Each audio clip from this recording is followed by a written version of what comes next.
Hello guys, I'm Joylan. So, for today's video, I will be discussing the history of the first voyage around the world. Did you know that Antonio Pigafetta wrote a document detailing the first voyage around the world? It aimed to discover new lands and provide crucial information about the islands and the ancestor of the Filipinos. His writing serves as proof of his experiences and captures customs and traditions.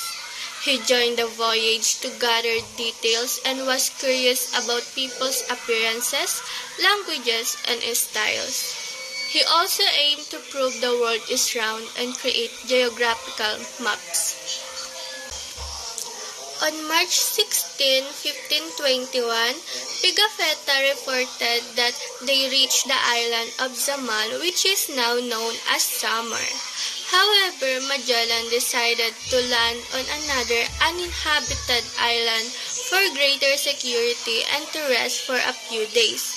After 2 days, on March 18, 9 men approached them with joy and eagerness, welcoming them with food, drinks, and gifts.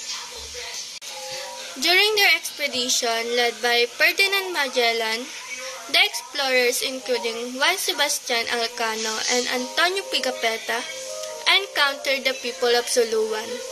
On March 22, the people of Zuluan returned as promised, bringing coconuts, orange, palm wine, and a rooster to show Magellan, Elcano, and Pigafetta the resources of their land. The explorers purchased these items from them. The leader of the group was an old man with tattoos and gold earrings, while others wore gold armlets and headscarves. The explorers, led by Captain Magellan, stayed on the island for a week, during which Magellan visited the sick daily, providing them with coconut water for nourishment. On the afternoon of Holy Monday, Pigafetta fell into the sea while fishing, but was rescued by a small boat.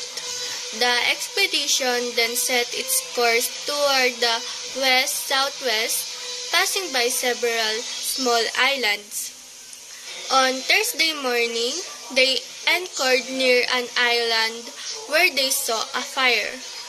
A small boat with 8 men approached the flagship, and communication was established with the help of a slave who spoke their language. The men received gifts from the captain and went to inform their king. Later, 2 larger boats called Balanghay arrived with the king on board. The king remained at a distance while some of his men entered the ship and received presents. The captain, Magellan, showed great honor to the visitors but declined the king's offer of gold and ginger. In the afternoon, the expedition anchored near the dwellings of the king.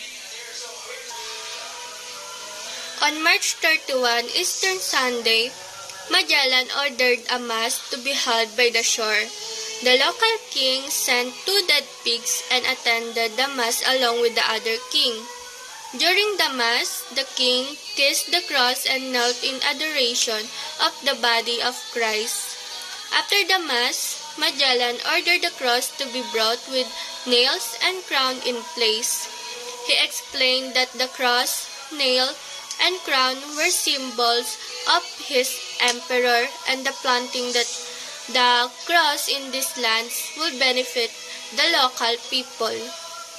It would serve as a sign to the Spaniards that they had been there and would prevent any potential conflicts or mistreatment of captives.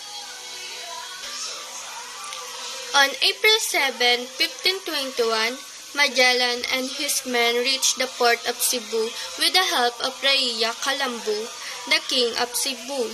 Raha Humabon demanded tribute as was customary, but Magellan refused. Asserting his position as the captain, Magellan's interpreter explained to the king that Magellan's king was the emperor of a great empire, and it will be more beneficial to befriend them rather than become enemies. After consulting his council, the king of Cebu demanded a blood pact, asking Magellan to offer a bit of his blood as a sign of trust and friendship.